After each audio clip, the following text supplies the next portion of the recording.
여러분, 혹시 어릴 적 목욕하고 나면 어머니가 발라주시던 그 보송보송하고 향긋한 하얀 가루 기억하시나요? 아마 전 세계 수많은 가정이 이 하얗고 부드러운 가루가 주는 포근함을 믿고 사용했을 겁니다. 100년이 넘는 시간 동안 이 제품은 순수와 안전의 대명사였으니까요.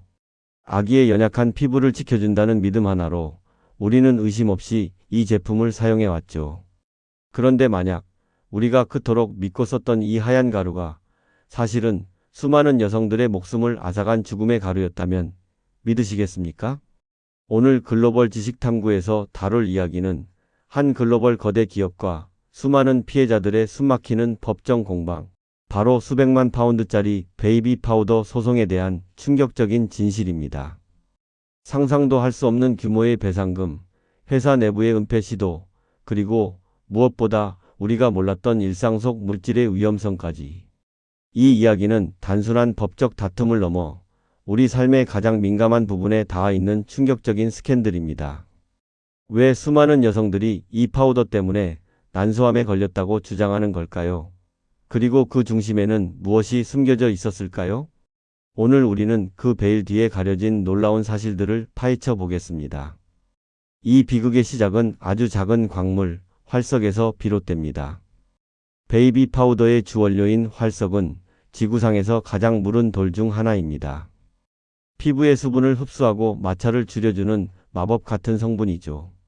그런데 문제는 활석이 묻혀있는 그 땅 속에 아주 치명적인 불청객이 함께 숨어 있다는 겁니다. 바로 성면입니다. 네, 여러분이 아시는 그 1급 발암물질 맞습니다. 들이마시면 폐암은 물론이고 폐를 감싸는 막에 생기는 치명적인 암인 중피종까지 일으키는 그 악명 높은 물질이죠. 문제는 채굴 과정에서 이 둘을 완벽하게 분리해내는 것이 기술적으로 매우 어렵다는 점입니다. 소송을 제기한 수많은 여성들은 이렇게 주장했습니다. 나는 수십 년간 매일 샤워 후 이 파우더를 중요 부위 위생용으로 사용했는데 난소암에 걸렸다라고요. 처음에 사람들은 우연이라 여겼지만 피해자가 한두 명이 아니었습니다. 미국 전역에서 무려 4만 건이 넘는 소송이 빗발쳤습니다. 결정적으로 환자들의 난소 종양 조직에서 활석 입자는 물론 성면의 흔적까지 발견되었다는 연구 결과들이 법정에 쏟아져 나오기 시작했습니다. 소송의 핵심은 바로 여기에 있습니다. 피해자들의 주장은 명확했습니다. 존슨앤존슨이 성면이 섞인 오염된 탈크를 사용했고 바로 그것 때문에 자신들이 난소암과 중피종에 걸렸다는 겁니다. 존슨앤존슨은 수십 년간 우리 제품은 안전하다, 성면은 없다고 강력히 부인해왔지만 소송 과정에서 드러난 내부 문건은 그들의 주장을 산산조각 냈습니다. 무려 1970년대 회사에서 고용한 내부 연구원조차 환자의 종양 조직에서 성면의 흔적을 확인했다는 기록이 공개된 겁니다. 소비자들에게는 순수한 베이비 파우더라고 광고하던 시기에 정작 회사는 50년 전부터 잠재적인 위험을 인지하고 있었을 수도 있다는 의혹이 커진 거죠. 이러한 기업의 침묵이 불러온 피해는 수많은 여성들에게 치명적이었습니다.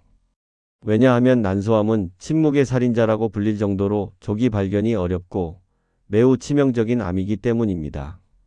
결국 이 거대한 비극은 법정으로 향했고 이 소송에서 가장 상징적인 사건은 2018년에 나왔습니다. 미주리주 법원 배심원단은 난소암에 걸린 여성 22명의 손을 들어주며 존슨앤존슨에게 무려 47억 달러, 당시 우리 돈으로 5조 원이 넘는 배상금을 지급하라고 판결했습니다. 이 금액은 보상적 손해배상과 더불어 회사의 악의적인 행위를 벌하기 위한 징벌적 손해배상이 대부분을 차지했습니다. 하지만 거대 기업은 호락호락하지 않았습니다. 여기서 존슨앤존슨은 법조계에서도 혀를 내두를 만한 기상천외한 전략을 꺼내듭니다. 바로 텍사스 투스텝이라는 전략입니다. 아니, 왜 하필 텍사스야 라고 생각하시겠죠. 여기에 바로 악마의 디테일이 숨어 있습니다. 그 이유는 텍사스주에만 있는 아주 독특하고 기업 친화적인 법 조항 때문입니다. 보통 회사를 쪼개 빚을 떠넘기려면 엄격한 감시를 받아야 하지만 텍사스에서는 아주 손쉽게 알짜 자산을 빼낼 수 있습니다. 첫 번째 스텝은 바로 이겁니다. 존슨앤존슨은 이 법을 이용해 막대한 자산은 본사에 남기고 베이비 파우더 소송 책임만 몽땅 떠안은 자회사를 새로 만듭니다. 그리고 두 번째 스텝으로 며칠 뒤 그 자회사를 파산 신청해버리는 겁니다. 배상해줄 회사가 망했으니 파산 법원에서 다 같이 모여서 적당히 합의합시다라고 나오는 거죠. 이 전략은 피해자들의 개별 소송을 막고 배상금을 대폭 줄이려는 꼼수라는 거센 비판을 받았습니다. 법원은 처음엔 이 파산 신청을 받아주지 않았지만 기업은 끈질기게 법의 허점을 파고들며 시간을 끌었습니다. 소비자들의 분노는 거대 기업이 피해자를 기만하고 법망을 피하려 한다는 비판으로 이어졌습니다. 계속되는 소송과 여론의 압박 속에 존슨앤존슨은 결국 큰 변화를 선언합니다. 2020년 회사는 미국과 캐나다에서 탈크 기반 베이비 파우더의 판매를 중단했습니다. 그리고 2022년에는 한 단계 더 나아가 2023년부터 전 세계적으로 탈크 기반 베이비 파우더의 생산과 판매를 완전히 중단하고 모든 제품을 옥수수 전분 기반으로 대체하겠다고 발표했습니다. 회사는 여전히 제품 안전성에는 문제가 없다며 판매량 감소 때문이라는 명분을 내세웠습니다. 하지만 이는 사실상 제품의 문제를 인정한 셈이나 다름없다는 분석이 지배적입니다. 그리고 2023년 4월 존슨앤존슨은 이 지루한 전쟁을 끝내기 위해 승부수를 던집니다. 향후 25년간 피해자들에게 총 89억 달러, 한화로 약 11조 7천억 원을 지급하겠다는 거대 합의안을 제시한 겁니다. 이는 제약 화장품 업계 역사상 가장 큰 규모의 합의금 중 하나입니다. 약 7만 명에 달하는 소송 원고의 대리인들도 이 합의안의 지지 입장을 밝혔습니다. 하지만 미국 법원이 기업의 파산 꼼수를 인정하지 않으면서 이 계획마저 최근 수포로 돌아갔습니다.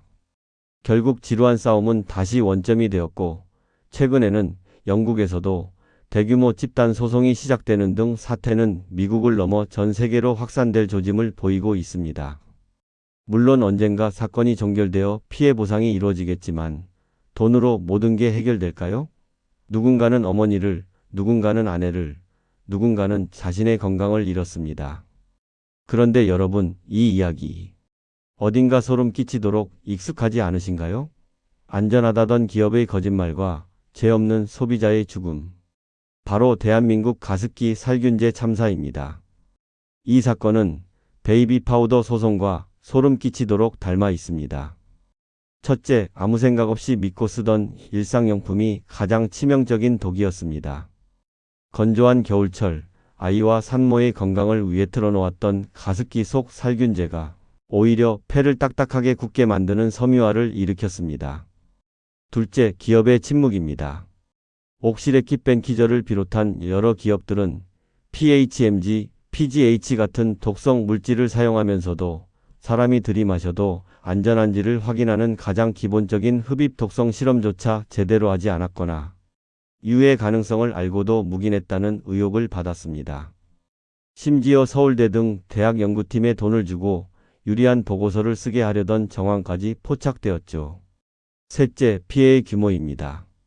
사회적 참사 특별조사위원회의 조사 결과에 따르면 가습기 살균제 사용 후 건강 피해를 본 사람은 수십만 명, 사망자는 신고된 것보다 훨씬 많은 것으로 추정되고 있습니다. 하지만 여전히 피해 구제와 기업의 진정성 있는 사과는 더디기만 합니다. 베이비 파우더 속의 성면, 가습기 살균제 속의 독성 화학물질. 이 두 사건이 우리에게 던지는 메시지는 명확합니다. 기업의 양심에만 우리의 안전을 맡기는 맹목적인 믿음은 언제든 치명적인 독이 되어 돌아올 수 있다는 것입니다. 소비자인 우리가 더 똑똑해져야 하고 감시자가 되어야 합니다. 성분을 확인하고 기업의 투명성을 요구하며 문제가 생겼을 때 끝까지 책임을 묻는 사회적 분위기만이 제2, 제3의 비극을 막을 수 있습니다. 수조 원의 배상금보다 더 중요한 핵심은 다시는 이런 일로 눈물 흘리는 사람이 없어야 한다는 사실 아닐까요? 여러분은 기업의 윤리와 법적 책임, 어디까지가 적절하다고 생각하시나요? 댓글로 여러분의 생각을 들려주세요. 오늘 영상이 유익하셨다면 구독과 좋아요 부탁드립니다. 그럼 다음 편에서 더 흥미로운 주제로 글로벌 지식 탐구를 이어가겠습니다.